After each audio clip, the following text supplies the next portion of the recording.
Video के इस हिस्से में हम पार्ट 2 की बात करेंगे। यदि आपने पार्ट 1 नहीं देखा है तो उसे पहले देख लें। और हाँ, अगर आपको यह वीडियो पसंद आती है तो लाइक और सब्सक्राइब करना न भूलें। इस बिंदु पर टावर अपने इरादों को छुपा भी नहीं रहा है कि वे एक दूसरे को मारें। अब जब कुमजुम चला गया है, अगला कदम यह पता लगाना है कि वे इन सबसे कैसे निपटेंगे। अगर वे समय पर डॉपलगैंगर्स को नहीं ढूंढ पाते हैं तो इसका मतलब यह हो सकता है कि उन्हें एक दूसरे को मारना होगा। कोई सुझाव देता है कि वे एक दूसरे पर एक निशान लगा दें, लेकिन यह काम नहीं करेगा क्योंकि डॉपलगैंगर्स भी उनकी यादें साझा करते हैं। थोड़ा सोचने के बाद हो योंग आखिरकार एक विचार लेकर आता है। वह सभी को एक साथ बुलाता है और बताता है कि वह चाहता है कि केवल वही मारने का काम करे। बाकी लोगों को कुछ नहीं करना चाहिए और उन्हें बस दूसरी मंजिल पर सबसे ऊंचे स्थान पर इकट्ठा होना है। यदि कोई उसके अलावा मारता है तो उस व्यक्ति को एक डॉपलगैंगर माना जाएगा और वे उसे हराने के लिए मिलकर काम कर सकते हैं। एक पूर्व विशेष बलों के सैनिक और सर्वाइवल स्पेशलिस्ट बांसी चोंग इस बात से हैरान है कि हो योंग इस तरह की योजना लेकर आएगा। सीओ युनजिन सबसे पहले बोलती है और पूछती है कि उन्हें बस उसकी योजना का पालन क्यों करना चाहिए। हो योंग उन्हें याद दिलाता है कि कुमकुम ने जाने से पहले क्या कहा था। एक डॉपलगैंगर को मारने के लिए कोई इनाम नहीं है, लेकिन एक प्लेयर को मारने से स्टैट पॉइंट्स और गोल्ड मिलता है। उनके निर्देश डॉपलगैंगर से लड़ने के हैं, लेकिन टावर स्पष्ट रूप से चाहता है कि वे एक दूसरे से लड़ें। एसईओ युनजून अभी भी बहस करने की कोशिश करता है, लेकिन जान सेओंग हो योंग की योजना से सहमत होने के लिए अपना हाथ उठाता है। अगर वे खुद को होने वाले नुकसान को यथासंभव कम कर सकते हैं तो वह उस योजना का पालन करेगा। लेकिन हो योंग के लिए उनसे किलिंग की भूमिका उसे देने के लिए कहने का मतलब है कि उसके पास एक डॉपलगैंगर को एक प्लेयर से अलग करने का कोई तरीका होना चाहिए। दूसरी मंजिल का मिशन शुरू होता है और वे एक और बड़े जंगल में टेलीपोर्ट हो जाते हैं, जिसमें प्रत्येक प्लेयर एक दूसरे से थोड़ी दूरी पर स्पॉन होता है। वर्तमान में 16 प्लेयर्स और 16 डॉपलगैंगर्स हैं और लक्ष्य सभी डॉपलगैंगर्स को खत्म करना और प्लेयर्स को जीवित छोड़ना है। सियोंग हो योंग के निर्देशानुसार पहाड़ी जंगल में चलता है, लेकिन इसके बावजूद वह अभी भी सोचता है कि यह योजना बहुत रेकलेस है। चलते चलते वह किसी को अपनी तरफ आते हुए देखता है और एक पेड़ के पीछे छिप जाता है, लेकिन वह इतना बड़ा आदमी है कि वहां छिपना लगभग व्यर्थ है। उसकी तरफ आने वाला व्यक्ति हो योंग है और जैसे ही वह आवाज पहचानता है वह उसे ग्रीट करने के लिए पेड़ के पीछे से बाहर आता है। जैसे ही वह हो योंग के टचिंग डिस्टेंस में आता है, हमारा एमसी बिना सोचे समझे अपनी तलवार से उसे 2 हिस्सों में काट देता है। जैसे ही हो योंग उस क्षेत्र में पहुंचा, उसने सबसे पहले अपनी सेंसिटिविटी स्टैट को जितना हो सके उतना अपग्रेड किया। ऐसा इसलिए है क्योंकि गाइड ने उसे सलाह दी थी कि सेंसिटिविटी में एक निश्चित स्टैट लेवल तक पहुंचने वाले पहले प्लेयर्स को इम्पेकेबल सेंसेस नामक स्किल मिलेगी। एक डॉपलगैंगर को पहचानने की यह क्षमता उसके लिए बहुत मददगार होगी। ये कहने के बाद कि वह एक डॉपलगैंगर और असली इंसान में अंतर कर सकता है, होंग थोड़ा डर गया। लेकिन तभी एक गाइड सही समय पर आया और उसे जरूरी जानकारी दी। उसे यह क्षमता हासिल करने के लिए अपनी सेंसिटिविटी को 50 के स्तर तक बढ़ाना था, और भले ही उसने इस पर बहुत सारा गोल्ड खर्च किया, लेकिन यह इसके लायक था। अब उसकी 5 इंद्रियां अविश्वसनीय रूप से विकसित हो गई हैं और वह एक निश्चित दायरे में किसी भी व्यक्ति के बारे में विस्तृत जानकारी प्राप्त कर सकता है। जैसे ही उसने अपनी सेंसिटिविटी को लेवल अप किया, उसकी उन्नत सुनने की शक्ति ने पास से किमंग की आवाज पकड़ दीच ली, और भले ही वह 500 मीटर से अधिक दूर था, हुआंग उसे साफ साफ सुन सकता था। लेकिन उसे सुनने के अलावा उसे हवा में एक भयानक बदबू भी महसूस हुई। वह बदबू सियोंग से आ रही थी, और जैसे ही होयोंग ने उसे देखा, उसकी अविश्वसनीय इंद्रियां उसे बताने के लिए काफी थीं कि उसके सामने वाला व्यक्ति वास्तव में एक डॉपलगैंगर था। इसीलिए उसने जितनी जल्दी हो सके उसे मारने का पहला मौका लपका। यह मरने के क्षण तक असली चीज की तरह ही काम करता रहा, और यह जितना परेशान करने वाला था, यह इस बात की पुष्टि करता है कि उसके पास डॉपलगैंगर को पहचानने की क्षमता है। अब वह बस यही उम्मीद कर सकता है कि बाकी लोग उसके निर्देशों का पालन करेंगे। जुनोंग के उसकी योजना से सहमत होने के बाद बाकी सभी ने भी उसका पालन करने का फैसला किया, लेकिन यह कहना मुश्किल था कि आगे क्या होगा। अचानक एक नोटिफिकेशन सामने आती है जो उसे बताती है कि एक प्लेयर मर गया है। होयोंग एक पल के लिए आश्चर्य से जम जाता है और सोचता है कि क्या किसी प्लेयर ने ऐसा किया या किसी डॉपलगैंगर ने। उसके लिए यह पता लगाने का कोई तरीका नहीं था कि क्या हुआ, इसलिए वह सबसे ऊंचे स्थान पर जितनी जल्दी हो सके पहुंचने और रास्ते में किसी भी डॉपलगैंगर को मारने की कोशिश करता है। इलाके का एक ऊंचा वेंटेज पॉइंट पाने के लिए वह एक पेड डीडीएच पर चारएच जाता है। दौड़ रहते समय उसने एक और डॉपलगैंगर को मारा, लेकिन इसी बीच एक प्लेयर भी मारा गया। अपनी ऊंची जगह से वह दूर एक डॉपलगैंगर को देखता है और ऐसा लगता है कि उसने अभी अभी एक प्लेयर को मारा है। हो योंग उसके पास पहुंचकर उसके प्रतिक्रिया देने से पहले ही उसे मार देता है। हुआंग ने शुरू में सोचा था कि उसका डॉपलगैंगर ही किलर था, लेकिन यह उसकी उम्मीद से अलग था। दुर्भाग्य से वह लाई बॉन्ग चोल को बचाने के लिए बहुत देर से पहुंचा था, लेकिन वह इसके बारे में कुछ नहीं कर सकता था। लेकिन शरीर को और करीब से देखने पर वह देख सकता है कि इसमें कुछ अजीब है। गाउन योंग वू डॉपलगैंगर ने एक तलवार का इस्तेमाल किया था, लेकिन ली ब्योंग चौ पर लगा घाव तलवार से नहीं बल्कि एक तीर से लगा था। वह ठीक समय पर अपने पीछे देखता है और जुनोंग को अपने धनुष से उस पर निशाना लगाते हुए देखता है। हुंग इतना तेज था कि वह चकमा देकर छिप गया, लेकिन वह बता सकता था कि यह जूनोंग एक प्लेयर था, डॉपलगैंगर नहीं। हाँ, लेकिन एक और तीर जून के कंधे में फंसा हुआ है, जिसका शायद मतलब है कि उस पर उसके ही हमशक्ल ने हमला किया था। होयोंग अपनी छिपने की जगह से बाहर आता है और जुनोंग की ओर चलता है, जिसकी कमान अभी भी तनी हुई है। दूसरा प्लेयर अभी भी होयोंग पर शक कर रहा है और उसे और करीब न आने के लिए कहता है। दूसरे प्लेयर्स के पास हम शक्लों और प्लेयर्स में फर्क बताने का कोई तरीका नहीं है, इसलिए उनके लिए सुरक्षित दूरी बनाए रखना बेहतर है। होयोंग उसे बताता है कि जिसे उसने अभी मारा है वह एक हमशक्ल है, इसलिए यह बताने के लिए काफी होना चाहिए कि वह कौन है। जुनोंग सोचने के लिए एक पल लेता है और आखिरकार अपनी कमान नीचे कर लेता है और आराम करता है। इससे पहले कि वह अपने हमशक्ल के बारे में कोई और चेतावनी दे पाता, कोई उसे पीछे से मारता है, जिससे वह जमीन पर गिर जाता है। होयोंग दौड़कर आता है और जुनोंग को सहारा देता है, क्योंकि वे दोनों जंगल से होते हुए सबसे ऊंचे स्थान की ओर चलते हैं। जुनोंग इस बात पर अफसोस जताता है कि उसने अपने हमशक्ल को भागने दिया और दूसरे प्लेयर्स को मारने में कामयाब रहा। होयोंग उसे सांत्वना देने की कोशिश करता है, क्योंकि वे सभी टावर के शिकार हैं। अब वे सबसे अच्छा यही कर सकते हैं कि टावर से जिंदा भागने पर ध्यान दें। होयोंग को दो और लोग जंगल से उसकी ओर आते हुए दिखाई देते हैं। वे योल और झुनहो हैं और वे दोनों चिंतित थे, क्योंकि उन्हें भी दूसरे प्लेयर्स के मरने की नोटिफिकेशन मिली थी। यायल देखता है कि जुनोंग घायल है और उसे ठीक करने की पेशकश करता है, लेकिन होयोंग अपने साथी को बचाने के लिए उसके सामने खड़ा हो जाता है। ये उनके दोस्त नहीं हैं, ये हमशक्ल हैं। जैसे ही हमारा एमसी यह कहता है, उनके दोस्ताना नकाब गिर जाते हैं और वे दोनों अपनी तलवारों से उस पर हमला करते हैं। जैसे ही वह और जुनहो तलवारें टकराते हैं, हमशक्ल उसका मजाक उड़ाते हुए पूछता है कि क्या वह अभी भी डेथ मिशन के साथ जो हुआ उससे परेशान है। जैसे ही वे दोनों लड़ते हैं, जून दूसरे हमशक्ल से लड़ने की पेशकश करता है, क्योंकि ये झोल का हमशक्ल उसकी ओर दौड़ता है। लेकिन अब जब उसके पास सोचने के लिए थोड़ा समय है, तो होयोंग सोचता है कि हमशक्ल उसके सामने इतनी बहादुरी से क्यों आ रहे हैं। उनमें से एक के पास यायोल की यादें हैं, इसलिए उन्हें पता होना चाहिए कि वह कितना मजबूत है। अचानक वह किसी को अपने पीछे से उसकी ओर आते हुए देखता है। वह मुड़ता है और यायोल को अपनी पीठ में वार करने से बचने के लिए समय पर चकमा देता है। फिर वह जनहो के हमले से बचने के लिए समय पर कूदता है। जैसे ही वह उतरता है, एक तीर बगल से आता है जो उसे बाल बाल बचाता है और उसके गाल को खरोंचता है। तभी वह मुड़ता है और देखता है कि झुंतसुंग ही था जिसने तीर चलाया था। उम्मीद कर रहा था कि उसे जल्दी से खत्म कर देगा। अब यह साफ है कि यह कभी भी बराबरी की लड़ाई नहीं थी और होयोंग का दुश्मन वे तीनों हैं। पहले जब वे पहली बार मिले थे, झुनोंग ने होयोंग को जंगल में हमशक्ल को काटते हुए देखा था। एक बार जब उसने वह देखा तो उसने अपने तीरों में से एक लिया और खुद को उससे मारा। यह शिकार को आकर्षित करने के लिए अपनी रेखा डालने का उसका तरीका था। अब वह ये सब पैंतरेबाजी जानता है, क्योंकि टावर में आने से पहले उसकी हॉबी ह्यूमन फिशिंग थी। इस पूरे समय वह पहले ही मौके पर हो योंग को मारना चाहता था। अब जब उनकी दुश्मनी खुलकर सामने आ गई है और वे एक दूसरे का सामना दुश्मनों की तरह कर रहे हैं, तो झुनोंग हो योंग से पूछता है कि वह किस तरह की भावनाएं महसूस कर रहा है।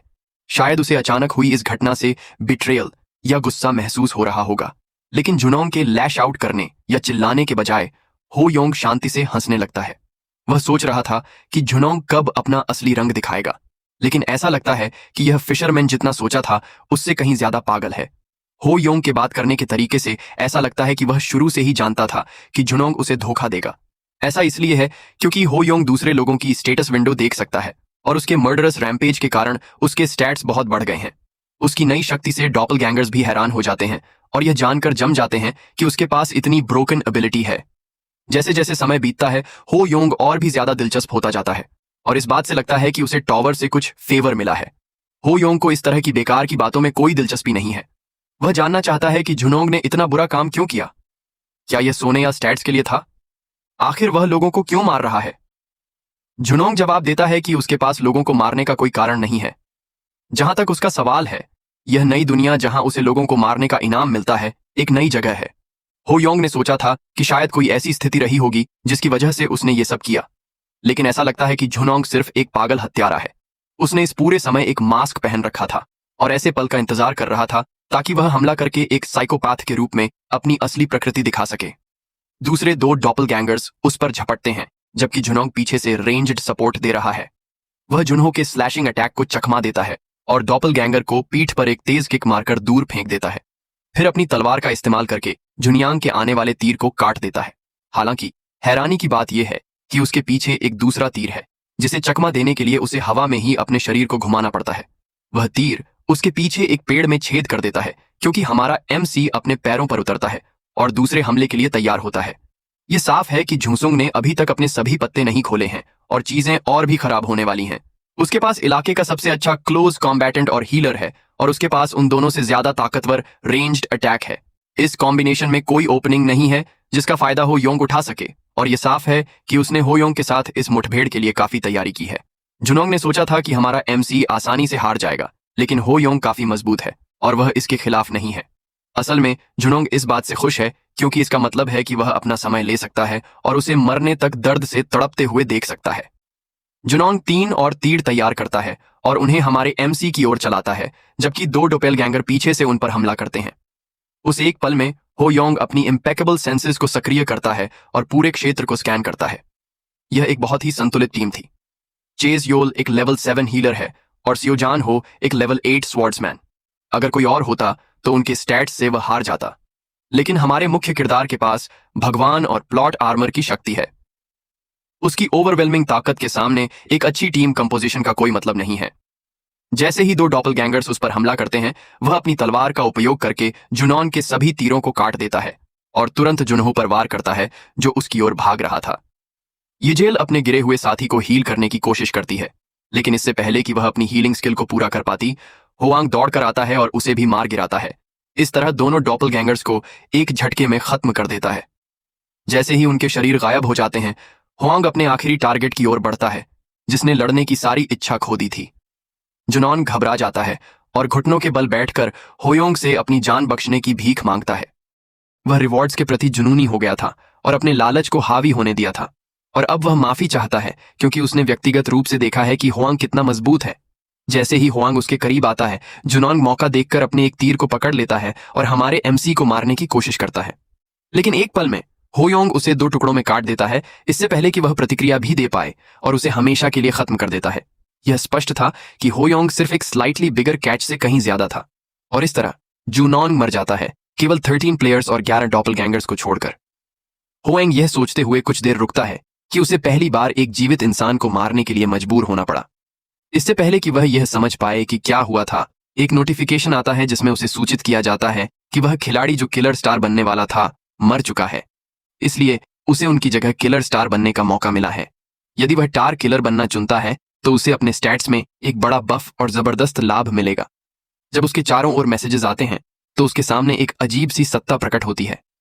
वह उसकी ओर हाथ बढ़ाती है क्योंकि सिस्टम पूछता है कि क्या वह किलर स्टार बनने की चुनौती स्वीकार करना चाहता है। अगर जुनॉन पूर्व किलर स्टार था तो यह बताता है कि वह डॉपलगैंगर्स को आदेश क्यों दे पा रहा था। किलर स्टार की भूमिका उसे बहुत सारे अद्भुत लाभ देती है, जैसे लेजेंडरी रैंक इक्विपमेंट, एक legendary rank skill, stat points में तेजी से वृद्धि और किलर स्टार एक्सक्लूसिव ट्रेट। लाभ बहुत अच्छे हैं, लेकिन एक किलर का काम होयोंग के लिए बहुत ज्यादा है। उसे डॉपलगैंगर्स को मारना पसंद नहीं है, लेकिन वह उन्हें मार पाता है क्योंकि वह जानता है कि वे इंसान नहीं हैं। अगर उसे भविष्य में इंसानों से लड़ने की और भी स्थिति मिलती है तो एक मौका है कि दूसरा प्लेयर एक किलर स्टार हो सकता है। यदि वह इस अवसर को स्वीकार करता है तो वह अद्भुत बेनिफिट्स के साथ आसानी से उनका सामना कर पाएगा। हालांकि वह अपनी सैनिटी के लिए इस प्रस्ताव को अस्वीकार करने का फैसला करता है। वह जुनंग की तरह एक पागल साइकोपैथ नहीं बनना चाहता। MC अपनी यात्रा पहाड़ पर जारी रखता है और आखिरकार अपना इंतजार कर रहे समूह से मिलता है, लेकिन सियांग को फिर से देखकर उसे एहसास होता है कि एक हत्यारा साइकोपैथ बनना बुरा विचार नहीं हो सकता। वह फिलहाल अपनी इंसैनिटी को एक तरफ रखता है और अपने प्रस्ताव का पालन करने और पहाड़ की चोटी पर चढ़ने के लिए सभी को धन्यवाद देता है। एकमात्र समस्या यह है कि बचे हुए अधिकांश डॉपलगैंगर भी पहाड़ पर चढ़ गए, जिससे लुकअलाइक्स का एक बड़ा गड़बड़ हो गया। लोग अनिश्चित हैं कि वे ओरिजिनल और डॉपलगैंगर के बीच अंतर कैसे कर पाएंगे।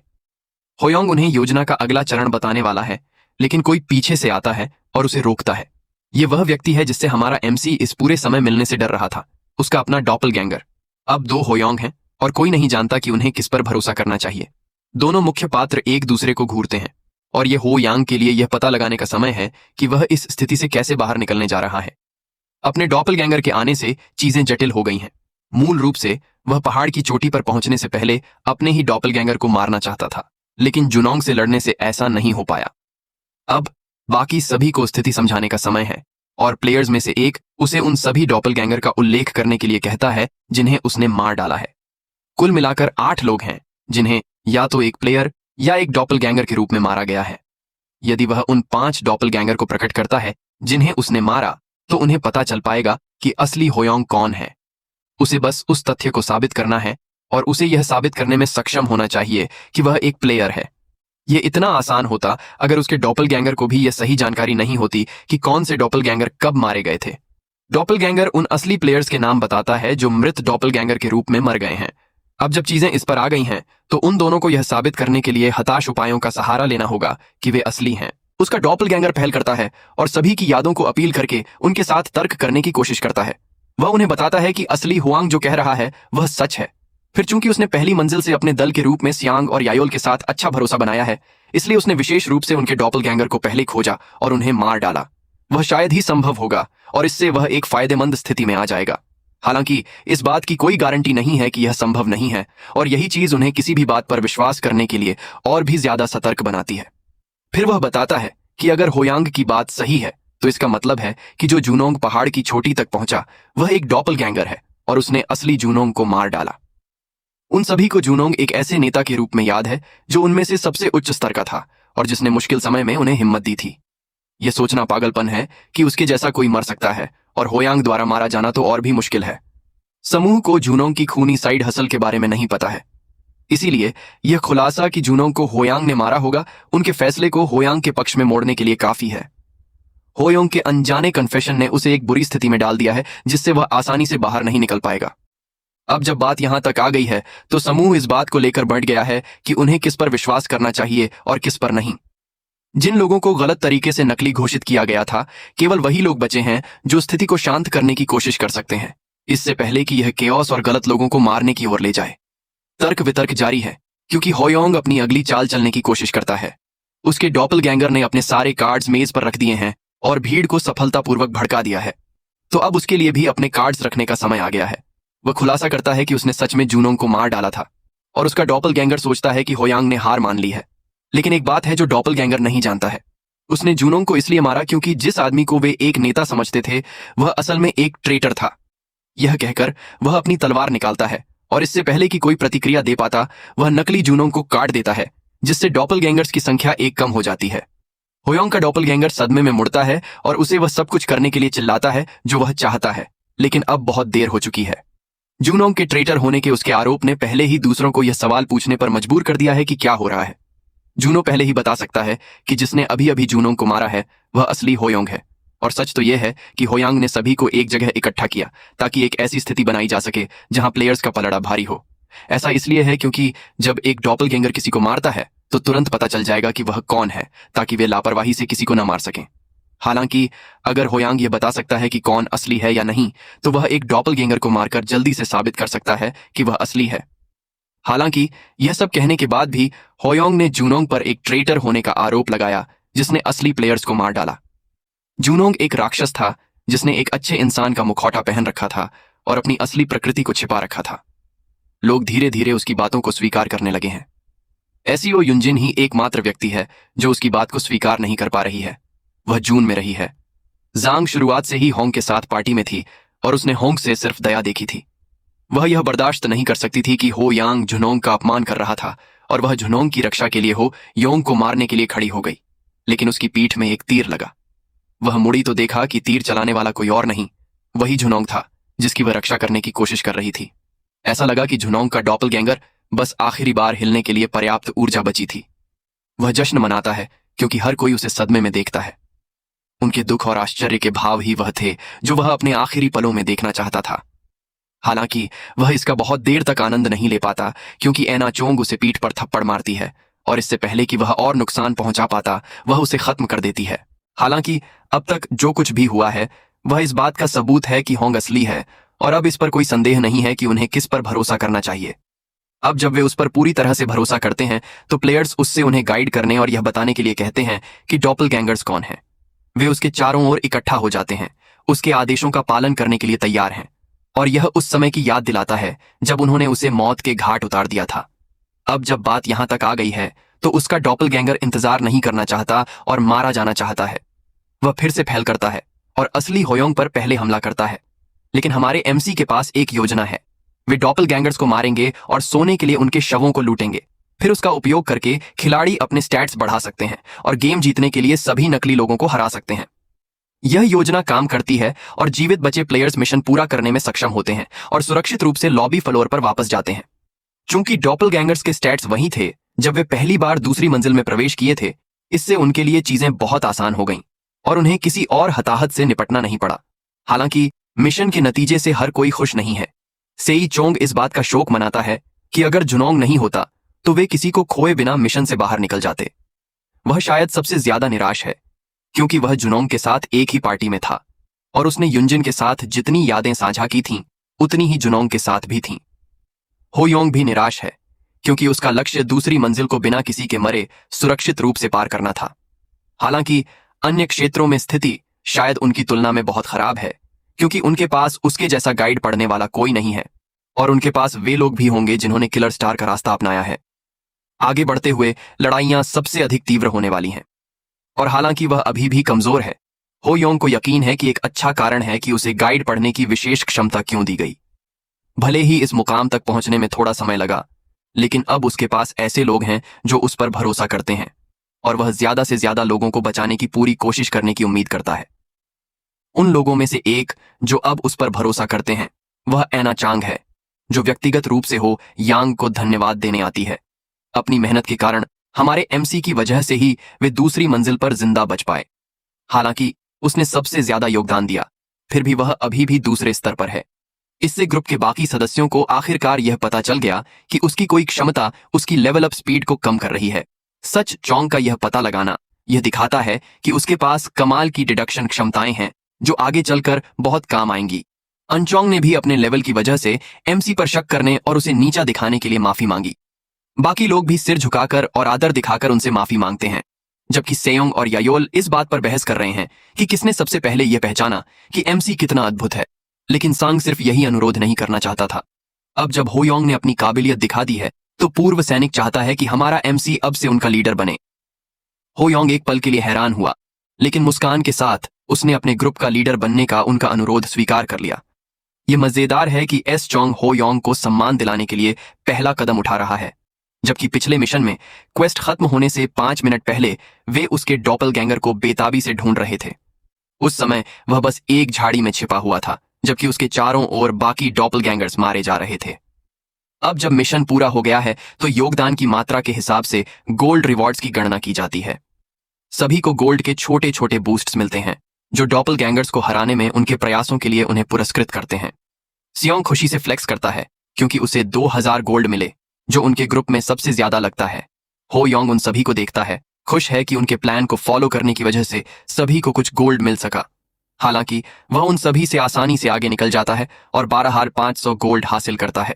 बस इतना ही नहीं, क्योंकि उसने 10,000 से ज्यादा गोल्ड हासिल किए, उसके शॉप का रैंक भी बढ़ गया है। यह जरूर ही सिस्टम के काम करने का तरीका होगा, जिसका मतलब है कि अगर वह दुर्लभ और उससे ऊपर के आइटम्स खरीदना चाहता है तो उसे अपनी शॉप का रैंक बढ़ाना होगा।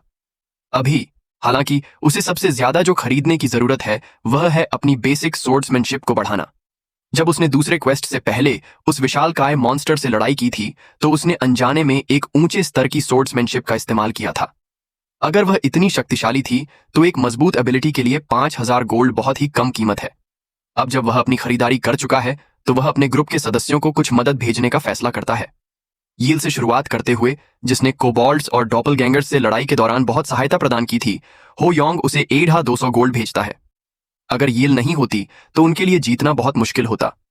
टावर एक ऐसी जगह है जो उन्हें जिंदा रहने के लिए दूसरों की जान लेने के लिए कहती है, तो अपनी देखभाल और समर्थन एक ऐसे हीलर में निवेश करने से बेहतर कौन हो सकता है जिसने उन्हें एक दूसरे पर भरोसा करते हुए हंसने में मदद की हो। यील मुस्कुराती है और फिर वादा करती है कि वह और भी मजबूत बनेगी। फिर वह तुरंत अपने हीलिंग हैंड को लेवल 2 में अपग्रेड करती है। फिर हुआंग 200 गोल्ड सियोंग को भेजता है, जो अभी भी अपनी मसल्स के साथ किस कर रहा है। शायद इससे कम से कम वह अजीब व्यवहार करना बंद कर देगा, और यह उसकी कड़ी मेहनत के लिए एक इनाम भी है। चूंकि वह काफी कॉम्पिटेंट है, अगर हो योंग उसे मजबूत बनने में मदद करता है तो वह यूजफुल साबित हो सकता है। कम से कम यह बेहतर है कि अनोइंग लोग उसके खिलाफ ना हों।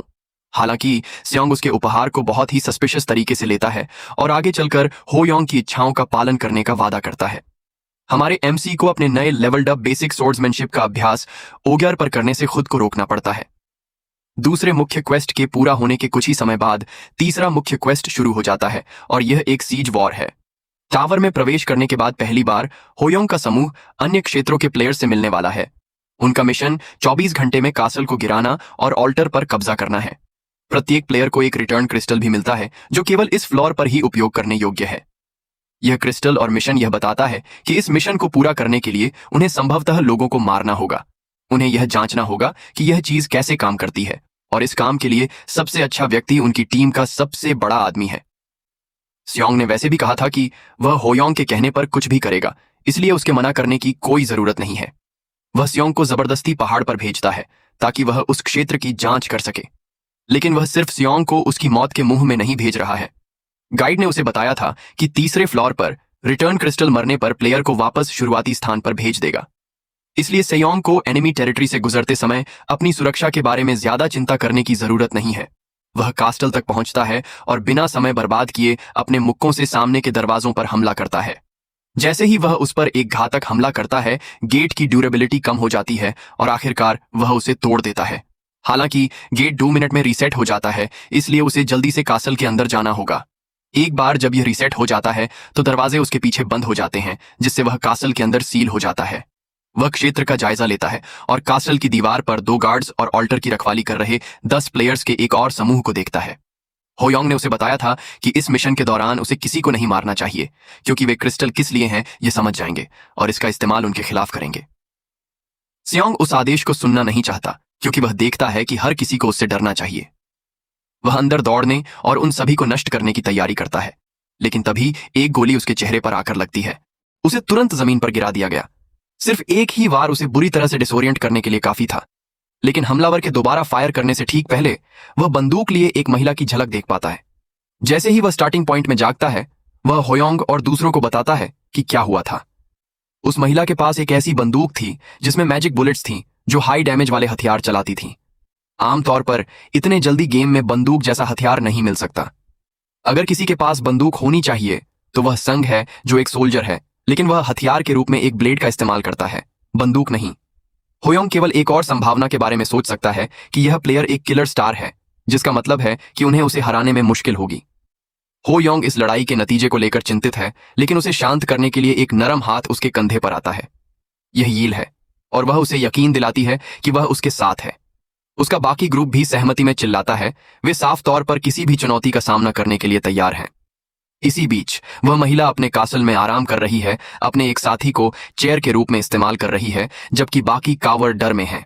वापस होयोंग के पास वह और उसका ग्रुप पहाड़ पर चढ़ते हैं और कासल की दीवारों के सामने पहुंचते हैं। जैसा कि सेयोंग ने बताया था, कासल की दीवारों के ऊपर केवल 2 गार्ड्स हैं और वे दोनों रेंज्ड अटैकर्स हैं। सेयोंग आत्मविश्वास से कासल की दीवारों के पास जाता है, उन प्लेयर्स के साथ एक और राउंड के लिए तैयार है जिन्होंने उसे पहले ही एक बार मार दिया था। संघ के वहां होने से दुश्मन को यह पता चल सकता है कि रिटर्न क्रिस्टल क्या करते हैं, लेकिन वे निश्चित नहीं होंगे। अभी के लिए वे सोचेंगे कि यह केवल सियोंग ही कर सकता है। बोमन सेयोंग की ओर निशाना साधते हैं, लेकिन होयोंग तेज है और वह अपनी स्पीड का उपयोग करके तीर के सेयोंग को लगने से पहले ही उन्हें काट देता है।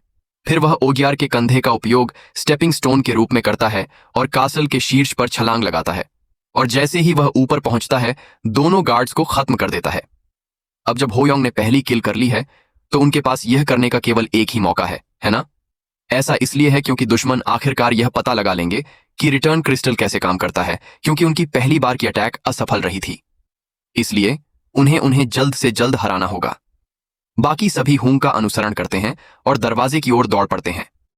एक दरवाजे की ड्यूरेबिलिटी को 5 हिट्स में पूरी तरह से खत्म करने के बाद उन्हें तुरंत उसका पीछा करना होगा, नहीं तो दरवाजा रिस्पॉन हो जाएगा और वे बाहर ही अटक जाएंगे।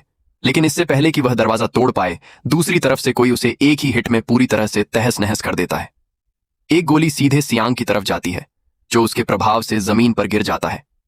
क्योंकि गेट 2 बार टूट चुका है, अब उसकी ड्यूरेबिलिटी दोबारा रिस्टोर नहीं हो सकती, जिससे महल पूरी तरह से खुला रह जाता है। इस बीच होयोंग ने टावर के ऊपर जिन गार्ड्स को गिराया था वे हंसना शुरू कर देते हैं। उसने उन्हें मारा नहीं, शायद इसलिए क्योंकि वह नहीं चाहता था कि वे पूरी हेल्थ के साथ रिस्पॉन हों। लेकिन गार्ड को लगता है कि उसकी आधी अधूरी सोच उसकी बाकी टीम को मार डालेगी। उनकी टीम को लीड करने वाली महिला पूरी तरह से इंसेन है और वह उसकी मारने की अनिच्छा का फायदा जरूर उठाएगी। अब जब हुआंग ने अपनी बेहतरीन सेंसेस से उसे करीब से देखा है तो इससे इनकार करना असंभव है। उसका नाम सन एसईओ है और जैसा कि उसे डर था, वह एक किलर स्टार है जिसके स्टैट्स बहुत ऊंचे हैं और उसके पास गोल्ड का एक बड़ा बैकलॉग है। इसके अलावा वह लेवल 13 पर है, जिसका मतलब है कि उसने ऊपर की मंजिल पर मौजूद सभी को मार डाला है। जैसे ही वह उसके स्टैट्स देखता है, वह उसे नोटिस करती है और बिना किसी झिझक के उसकी तरफ एक गोली चला देती है। उसके रिएक्ट करने से पहले ही गोली उसके कंधे पर जा लगती है और दर्द से उसे जमीन पर गिरा देती है। शुक्र है उसके पास एक हीलिंग पोशन है जिसे वह अपनी हेल्थ ठीक करने के लिए तुरंत पीता है, लेकिन अब उसे आगे सावधान रहना होगा। यह महिला जितनी उसने सोची थी उससे कहीं ज्यादा हिंसक है, लेकिन शुक्र है कि उसने पहले से ही उसके लिए तैयारी कर रखी थी। महल में आने से पहले उसने कलियाज लेदर आर्मर नामक एक आइटम खरीदा था जो उसे जादू से ज्यादा डिफेंस देता है। उसने यह भी देखा कि एक गोली 10 MP पॉइंट्स कंज्यूम करती है, जिसका मतलब है कि वह सिर्फ 13 और गोलियां चला पाएगी। और अगर वह उसके जैसा ही शॉप रैंक इस्तेमाल करती है तो वह अभी तक कोई माना रिकवरिंग आइटम्स नहीं खरीद पाएगी। अब जब वह दांव के बारे में पक्का हो गया है तो हुआंग महल के निचले फ्लोर पर कूदता है और अपनी बाकी टीम के साथ हमला करने की तैयारी करता है। वे आगे बढ़ते हैं। उनमें से हर कोई ऑल्टर के पास पहुंचने के लिए अपनी स्किल्स का इस्तेमाल करता है, लेकिन वह महिला उन्हें ऐसे ही आगे नहीं बढ़ने देती। वह भीड़ में गोलियां चलाती है जो एक प्लेयर को सीधे सीने में लगती है। इस पागलपन भरी दौड़ से पहले उसी प्लेयर ने हो यांग से पूछा था कि वे गोलियों से बचकर ऑल्टर तक कैसे पहुंचेंगे। हो योंग ने सुझाव दिया था कि वह हमेशा के लिए ऐसी जादुई गोलियों का इस्तेमाल नहीं कर पाएगी जो सेयोंग को मौत के कगार पर ला सकती हैं। चूंकि यह एक जादुई गोली है, इसलिए इसे MP कंज्यूम करना ही चाहिए। एक गोली खाकर बस नुकसान झेलना है और फिर उसे ठीक कर लेना है। योल के उनके साथ होने से उन्हें गंभीर हालत में रहने की चिंता नहीं है। जैसे जैसे समूह टावर के करीब आता है, सोयोन को पता चलता है कि चीजें उतनी आसान नहीं होंगी जितना उसने सोचा था। वह अपने एक साथी को धक्का देती है और बाकी को जाकर बचाव करने के लिए कहती है। अब जब बात यहां तक आ गई है तो यह उनके साथियों के बीच एक जबरदस्त लड़ाई है और अब से जो कुछ भी होगा वही तय करेगा कि चीजें कैसे खत्म होंगी। कुछ लोग जादू की गोलियों की वजह से मर सकते हैं, लेकिन उन्हें बस इतनी ही जल्दी वेदी तक पहुंचने पर ध्यान देना है। जैसे ही वह वेदी के करीब पहुंचता है, खिलाड़ी उस पर ध्यान केंद्रित करने लगते हैं, लेकिन वह आसानी से उनके हमलों को रोक और चकमा दे पाता है, उन सबको नॉकआउट कर देता है इससे पहले कि वे उस तक पहुंच पाएं। उसे एक जादुई गोली का पता नहीं चलता जो सीधे उसके चेहरे पर निशाना साध रही है जब तक बहुत देर हो चुकी होती है। लेकिन जुन्हो आखिरी समय में उसे बचाने के लिए आता है। अपनी तलवार को बल्ले की तरह इस्तेमाल करके गोली को उसके चेहरे पर लगने से पहले ही दूर भेज देता है। वह हुआंग को भागने के लिए कहता है, जबकि वह भाग सकता है, लेकिन इस कोशिश में उसके चेहरे पर एक गोली लग जाती है। चीजें मुश्किल होती जा रही हैं और अंत में अधिक से अधिक लोग मरते रहते हैं।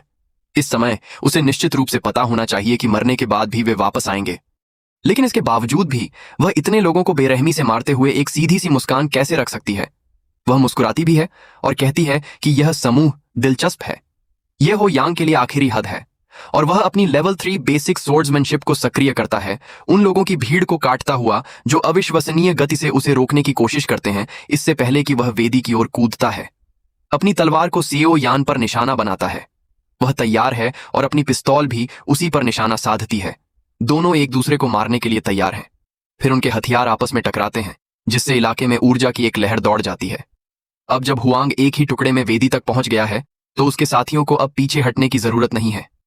जैसे ही हो योंग के साथी अपनी असली ताकत दिखाना शुरू करते हैं, चीजें और भी क्रेजी हो जाती हैं। इसी बीच दोनों मुख्य पात्र अपने हथियार खींचे और एक दूसरे पर ताने हुए हैं। सेओ यान इस बात से ज्यादा हैरान है कि कोई लेवल 2 पर इतना शक्तिशाली कैसे हो सकता है, लेकिन हो योंग ये सवाल उसी पर वापस फेंक देता है और उससे पूछता है कि वह इतनी जल्दी लेवल 3 तक कैसे पहुंची। दोनों एक दूसरे को घूरते रहते हैं क्योंकि हुआंग वेदी पर एक कदम रखता है, लेकिन वेदी को हासिल करने के लिए उस पर 3 लोगों का होना जरूरी है और उन्हें विरोधी खिलाड़ी को भी वेदी से हटाना होगा। इसका मतलब है कि अगर वह अपनी टीम के साथ इस मिशन को पार करना चाहता है तो उसे जल्द से जल्द उससे छुटकारा पाना होगा। वे अपनी हमला शुरू करते हैं क्योंकि सेओ पहला शॉट मारती है, जिसे होयन बस मुश्किल से चकमा दे पाता है इससे पहले कि वह अपनी तलवार को उसकी ओर बढ़ाता है। वह अपनी पिस्तौल उठाकर तलवार को रोकती है, लेकिन हुआंग अभी रुका नहीं है और उस पर खतरनाक वार करना जारी रखता है, जिसे वह लगातार चकमा देने में कामयाब होती है। हालांकि अगला वार जानलेवा है और ऐसा लगता है कि यह उसे लगेगा, इसलिए वह केवल चकमा देने के बजाय उसके ऊपर से कूदने के लिए मजबूर हो जाती है और फिर उस पर 2 और गोलियां चलाती है। लेकिन उसके मूवमेंट्स और जिस तरह से वह उसके हमलों को चकमा दे रहा है, ऐसा लगता है कि वह उसके चाल चलने से पहले ही उसकी चालों का अनुमान लगा रहा है। यह सब सियो जुनहो की वजह से है, जो उसी की तरह एक तलवारबाज है। टावर में फंसने से पहले उसे एक जीनियस टेबल टेनिस प्लेयर कहा जाता था। प्रोज के मैच में केवल देखकर हर बॉल को वापस लौटाना आसान नहीं होता। उन्हें अपने विरोधियों के हाव भाव को पढ़ना होता है और यह देखना होता है कि वे कहां देख रहे हैं। यही कारण है कि उसके जैसे प्रोज में यह अनुमान लगाने की क्षमता होती है कि गेंद कहां से आ रही है और उसे बेहतरीन तरीके से वापस लौटाने की। जुनहो को जब वह एक प्रो टेबल टेनिस प्लेयर था, तब प्रिडिक्शन का जीनियस उपनाम दिया गया था और उन्हीं स्किल्स का उपयोग उसने हो योंग की जान को घातक गोली से बचाने के लिए किया। उसकी वजह से हमारे एमसी को इस गनस्लिंगर से कैसे लड़ना है, इसका एक संकेत मिल गया है और वह उसके हमलों को कुशलता से चकमा दे सकता है।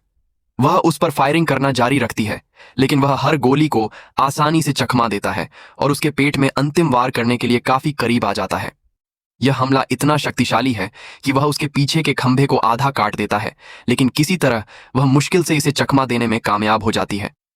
सिर्फ उस संक्षिप्त वार पलटवार से सीओ बता सकती है कि उसके पास उससे ज्यादा स्टैट्स हैं। इस बीच दूसरे लोग सीओ के बाकी बचे टीम के साथियों का काम तमाम कर चुके हैं। अब उन्हें बस समूह के वापस आने से पहले इसे खत्म करने की जरूरत है। सियोन इस बात को समझ जाती है और तुरंत अनुमान लगाती है कि रिटर्न क्रिस्टल का कार्य रिवाइवल है। हालांकि अब इसका पता लगाना उसके लिए बेकार है, भले ही उसके पास कोई छिपा हुआ स्किल हो जो हिट की गारंटी देता हो। होयोंग को बस नुकसान का जोखिम उठाना होगा और यह सुनिश्चित करना होगा कि इस लड़ाई को तुरंत खत्म किया जाए। हालांकि सियो योंग के पास सिर्फ एक चाल से ज्यादा है। लड़ाई के बीच में वह अपने लेवल 3 फायरिंग स्किल को लेवल 4 में अपग्रेड करती है।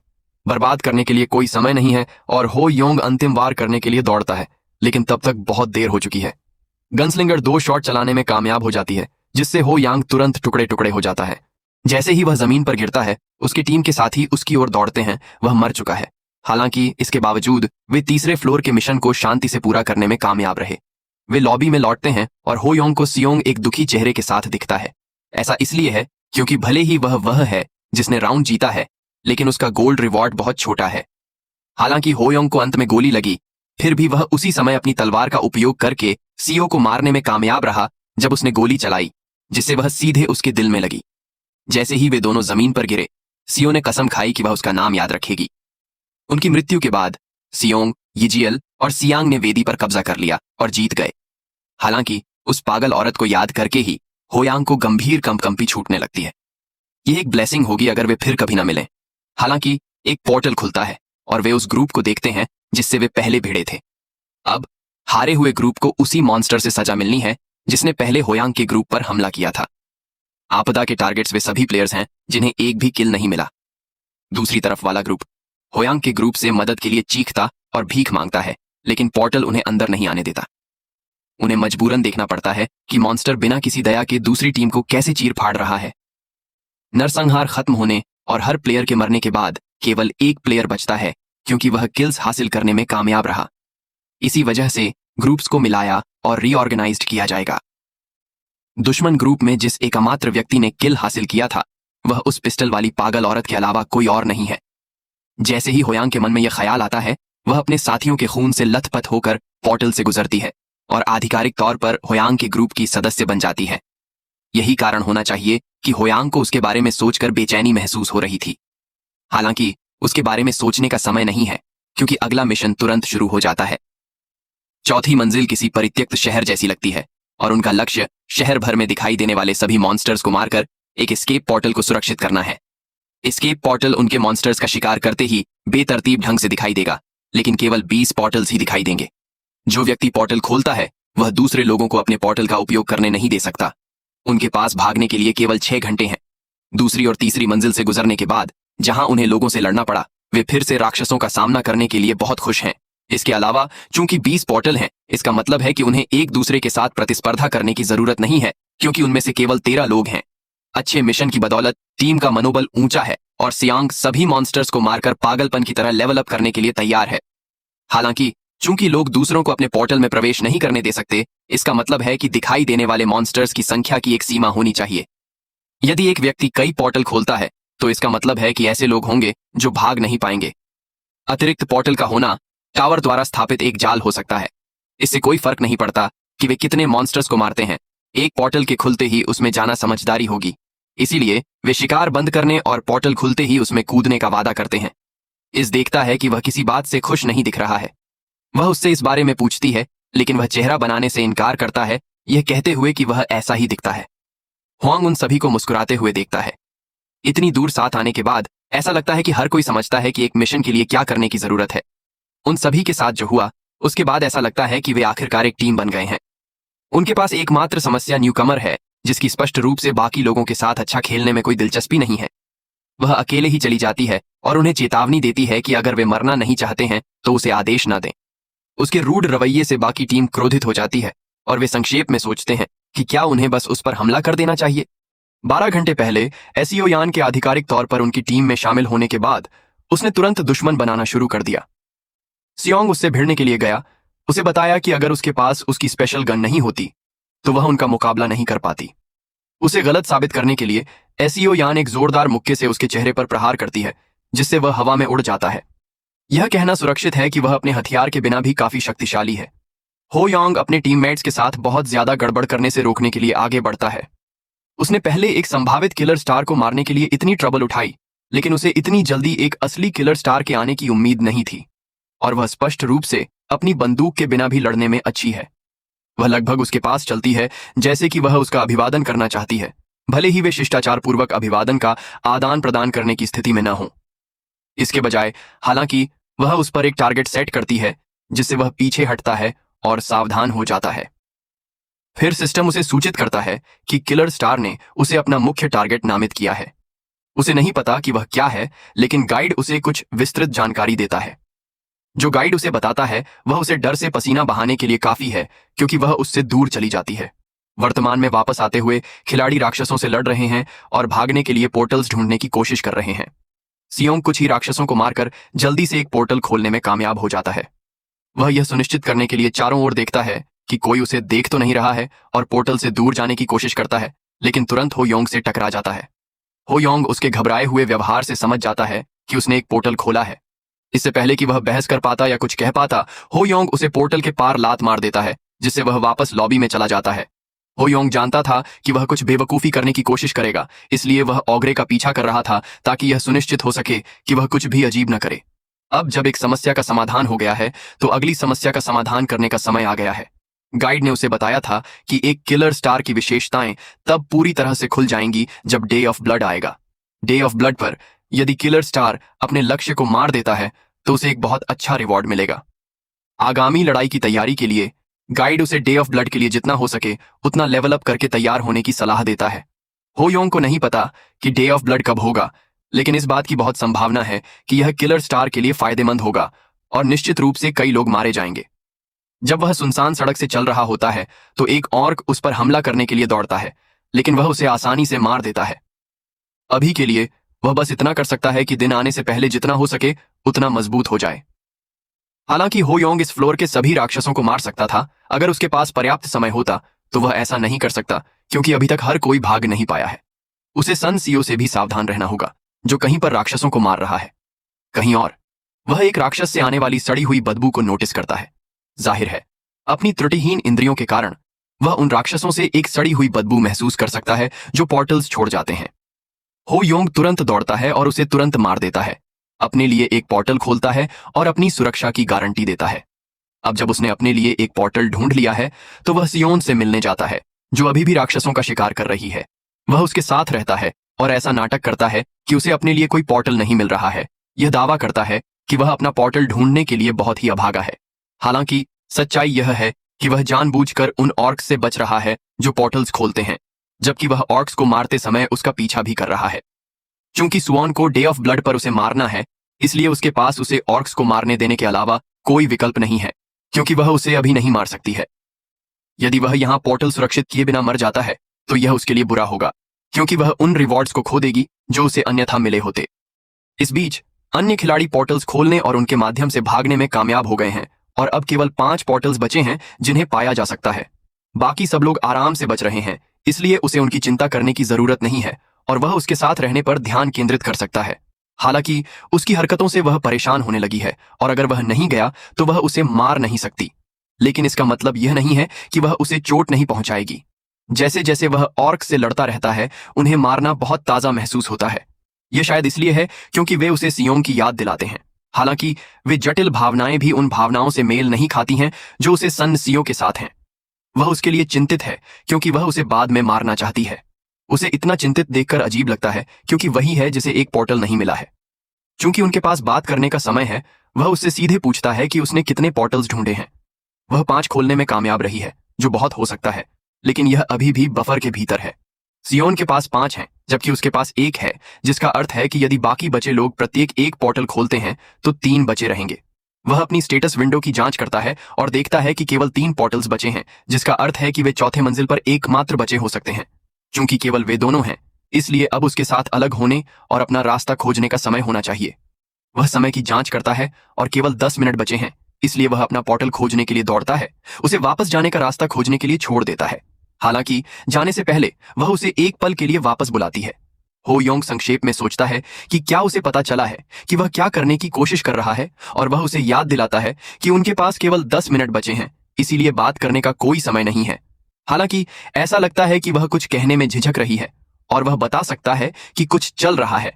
हालांकि उसके आश्चर्य के लिए वह उन पोर्टल के स्थान भूल गई जो उसने खोले थे और उसे एक खोजने के लिए उसकी मदद की जरूरत है। ऐसा लगता है कि बिग बैड किलर स्टार को दिशा का भयानक एहसास है। हुंग और सियो दोनों लॉबी में वापस आते हैं और जैसे ही होयोंग लौटता है, सियोंग उसे गले लगाने की कोशिश करने के लिए उसकी तरफ दौड़ता है। इस बार वह ऐसा नहीं कर रहा है और वह गले लगाने का मौका मिलने से पहले ही ओजार को दूर धकेल देता है। सियोंग के विशाल फिगर के कारण होयोंग को लगभग लगा कि उसने अभी तक अपना मिशन पूरा नहीं किया है। यहां तक कि सियो यान भी इस बात से सहमत है कि वह ओआर्स के बहुत समान दिखता है। बाकी लोग उन दोनों के आसपास इकट्ठा होते हैं और वे रिलीव्ड हैं कि सियो यान भी मिशन से जीवित वापस आ गई। हालांकि वे कभी दुश्मन थे, अब वे दोनों एक ही टीम में हैं, इसलिए उन्हें एक साथ चलना होगा और साथ रहना होगा।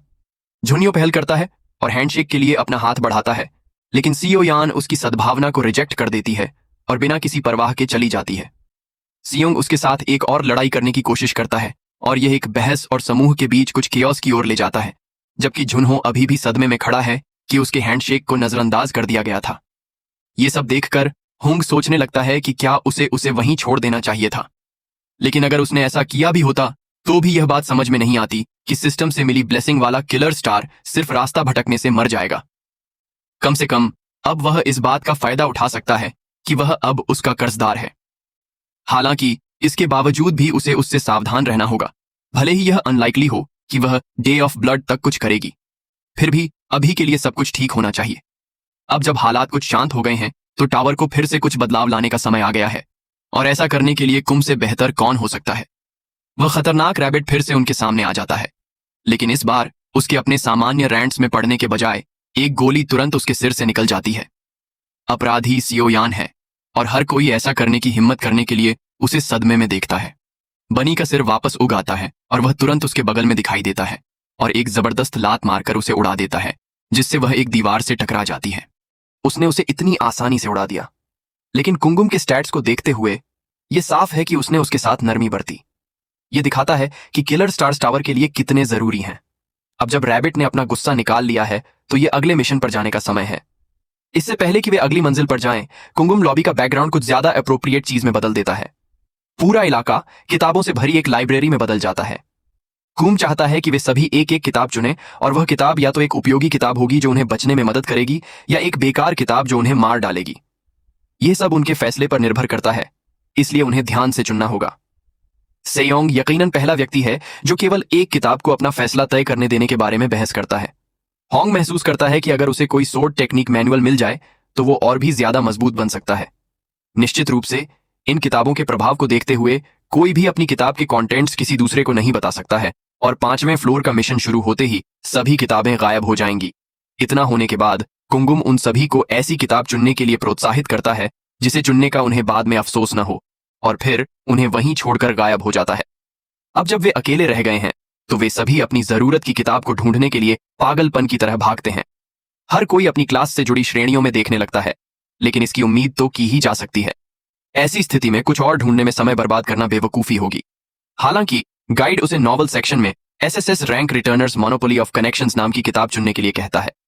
यह पहली बार है जब होंग गाइड के फैसले पर भरोसा नहीं करता, लेकिन इसके बावजूद वह वही किताब चुनता है। अब जब उसने इसे चुन लिया है तो वह इसके कंटेंट्स किसी और को नहीं बता सकता है। किताब का शीर्षक पहले से ही बेकार लग रहा है, लेकिन गाइड ने उसे इसे चुनने की सलाह किसी वजह से ही दी होगी। वह इसे पढ़ने का फैसला करता है, लेकिन इसे देखते ही उसे घिन आती है, क्योंकि यह उन मास प्रोड्यूस्ड पावर फैंटेसी किताबों में से एक है। बाकी लोग अपने स्किल सेट से जुड़ी किताबें चुनते हैं और होंग को लगता है कि वह उनके मुकाबले पीछे रह गया है। वह सोचने लगता है कि क्या उसे एक स्वॉर्ड टेक्निक या मार्शल आर्ट्स मैनुअल चुननी चाहिए थी। हालांकि वह अकेला नहीं है जिसने अजीब सी किताब चुनी है। सीचोंग उसके बगल में जल्दी से एक टेंट बनाता है। होंग सिर्फ ये सोच सकता है कि उसने किस तरह की किताब पढ़ी होगी। वहां एक और व्यक्ति है जो बहुत अजीब है, और वह एसियो यान को गुस्से से एक खरगोश की गुड़िया में कील ठोकते हुए देखता है, जबकि वह बड़बड़ा रही है कि अगली बार वह खरगोश को मार डालेगी। ऐसा लगता है कि कुंग ने उसे पहले बहुत परेशान किया था। होंग फैसला करता है कि वह अभी उससे दूर रहेगा और किसी भी तरह की परेशानी में नहीं पड़ेगा। आखिरकार किताबें पढ़ने का समय खत्म हो जाता है और वे सभी 5वें फ्लोर के मिशन पर चले जाते हैं। आश्चर्यजनक रूप से यह एक क्लासरूम है जो उन लोगों से भरी हुई है जिन्हें वे पहचानते नहीं हैं और जो उनके सहपाठी लगते हैं। ऐसा भी लगता है कि उन्हें माहौल में ढलने के लिए, समय देने के लिए समय रुक गया है। उस जगह से बेहतर मेल खाने के लिए वे सभी जवान हो गए हैं और ऐसा लगता है कि वे मिशन के बैकग्राउंड के हिसाब से अपने स्टूडेंट डेज में वापस आ गए हैं। हर कोई अलग दिख रहा है, जिसमें योल भी शामिल है, जो जवानी में और भी ज्यादा मासूम दिखती थी। हालांकि एक व्यक्ति है जो होंग का ध्यान खींचता है। ये सन एसियो है और वह लंबे बिखरे हुए बालों और चश्मे के साथ बिल्कुल नर्ड की तरह दिखती है। वह जल्दी से अपना चश्मा तोड़ती है और शर्म से अपना चेहरा छिपा लेती है, लेकिन बालों की स्टाइल बदलने और चश्मे के बावजूद वह ज्यादा अलग नहीं लगती है। दीवार पर लगा स्पीकर चालू होता है और कुंगुम की हमेशा की तरह मजाकिया आवाज आती है। वह उन्हें बताता है कि 5वीं मंजिल का मिशन एक रोल प्लेइंग है और उन्हें दूसरे आयाम में टेलीपोर्ट किया गया है, जहां इंसान और मॉन्स्टर्स मौजूद हैं। तो अभी से वे सभी मॉन्स्टर हंटर्स को प्रशिक्षित करने वाली एक अकादमी के कैडेट्स की भूमिका निभाएंगे। अगले 4 दिनों तक समय समय पर क्वेस्ट्स आते रहेंगे और अगर वे क्वेस्ट में फेल होते हैं तो उन्हें डेथ मिशन के लिए भेज दिया जाएगा, जिसका मतलब है कि उन्हें अपना सर्वश्रेष्ठ देना होगा। हालांकि होयोंग पिछले डेथ मिशन से बच गया था, लेकिन इस बात की कोई गारंटी नहीं है कि एक सामान्य प्लेयर उससे बच पाएगा। जिस तरह से चीजें चल रही हैं, उसे निश्चित रूप से एक यूजलेस नॉवल के बजाय स्वॉर्ड टेक्निक मैनुअल चुनना चाहिए था। मिशन शुरू होने से पहले कुंगुम उन सभी को उस दुनिया की यादें देता है जिसमें वे रहते हैं, ताकि वे रोल प्ले के आदी हो सकें। नई यादें उसके सामान्य जीवन की यादों के साथ मिल जाती हैं, लेकिन इससे भी बढ़कर, जैसा कि होयोंग समझ सकता है, नई यादें उस नॉवल की सामग्री से मेल खाती हैं जो उसने लाइब्रेरी से उठाई थी। कुंगुम उन्हें बताता है कि पहला क्वेस्ट क्लास खत्म होने के बाद शुरू होगा, इसलिए उन्हें जितना हो सके वर्तमान का आनंद लेना चाहिए। अब जब ओरिएंटेशन हो गया है, समय फिर से शुरू हो जाता है और क्लास जारी रहती है। अगर वे सच में उस नॉवल में हैं जिसे होयोंग ने पढ़ा था, तो इसका मतलब है कि वहां बुलाए गए प्लेयर्स सिर्फ एक्स्ट्रास हैं और उसके सामने बैठा लड़का नॉवल का प्रोटैगनिस्ट ओ यूनुम है। वह एक रिग्रेसर है जो भविष्य को जानता है। अपने पिछले जन्मों की जानकारी के कारण वह लोगों और जगहों के साथ कई कनेक्शन पर कब्जा करने में सक्षम था और इसके कारण वह सबसे मजबूत व्यक्ति बन गया। शिक्षक अपने बेंत को बोर्ड पर थपथपाते हैं और एक सवाल की ओर इशारा करते हैं, फिर किसी से पूछते हैं कि क्या कोई सवाल का जवाब देना चाहेगा। अगर वे ऐसा करते हैं तो वह उन्हें स्टोर पॉइंट्स देंगे। सवाल ऐसा है जिसका जवाब सामान्य छात्र कभी नहीं दे पाएंगे, और असल में नॉवल में सवाल का जवाब ओ यूनुम को देना था। नॉवल की तरह ही ओ यूनुम सवाल का जवाब देने के लिए अपना हाथ उठाता है, लेकिन हो योंग उससे पहले ही सवाल का जवाब दे देता है, जिससे ओ यूनुम और यहां तक कि उसके अपने साथी भी चौंक जाते हैं। क्योंकि उसने सफलतापूर्वक सवाल का जवाब दिया, उसे इनाम के रूप में स्टोर पॉइंट्स भी मिलते हैं, जिससे उसके लिए चीजें आसान हो जाएंगी। अब जब चीजें यहां तक आ गई हैं, तो उसे आखिरकार एहसास होता है कि नॉवल ने उसे गाइड की सिफारिश क्यों की थी। ना तो उसे मार्शल आर्ट्स मैनुअल की जरूरत है और ना ही किसी तलवारबाजी की किताब की, क्योंकि वह वो सभी उपहार पा सकता है जो उपन्यास के मुख्य किरदार को मिले थे। जैसे ही क्लास खत्म हुई, खिलाड़ियों का समूह अकादमी के परिसर में एक साथ बाहर निकला। सियोंग ने इस अवसर का फायदा उठाते हुए होयोंग से पूछा कि उसे उस सवाल का जवाब कैसे पता चला, लेकिन होयोंग ने दावा किया कि यह उन यादों में था जो उसे दी गई थीं, जिसका मतलब हो सकता है कि उसे एक अच्छा किरदार मिला है। बेशक ये सिर्फ एक झूठ है, लेकिन वह उन्हें यह नहीं बता सकता कि वह गलती से उस उपन्यास पर आ गया था जिसमें वे टेलीपोर्ट हुए थे। अब उन्हें बस क्वेस्ट शुरू होने का इंतजार करना है, और उसने उपन्यास में जो देखा था उसके अनुसार यह ठीक इसी समय शुरू होनी चाहिए। ठीक तयशुदा समय पर नोटिफिकेशन दिखाई देता है जिसमें उन्हें बताया गया है कि क्वेस्ट शुरू हो गया है और उनका मिशन उस डंजन को साफ करना है जो अकादमी में एक इमारत के बगल में दिखाई दिया है। डंजन के बॉस मॉन्स्टर से मिलने वाला आइटम एक बहुत ही महत्वपूर्ण आइटम है जो भविष्य में एक बहुत बड़ी भूमिका निभाएगा। मूल रूप से यह आइटम ओयून को मिलना था, लेकिन होयोंग चुपचाप खड़ा होकर उसे इतनी शक्तिशाली चीज हासिल नहीं करने दे सकता। तो आज की वीडियो के लिए बस इतना ही। अगर आपको ये वीडियो अच्छी लगी हो तो इसे लाइक करना मत भूलिएगा, और अगर आप इस चैनल पर नए हैं तो चैनल को सब्सक्राइब जरूर कर लीजिए ताकि अगली वीडियो की नोटिफिकेशन आपको सबसे पहले मिले। चलिए मिलते हैं एक नई वीडियो के साथ, तब तक के लिए बाय बाय।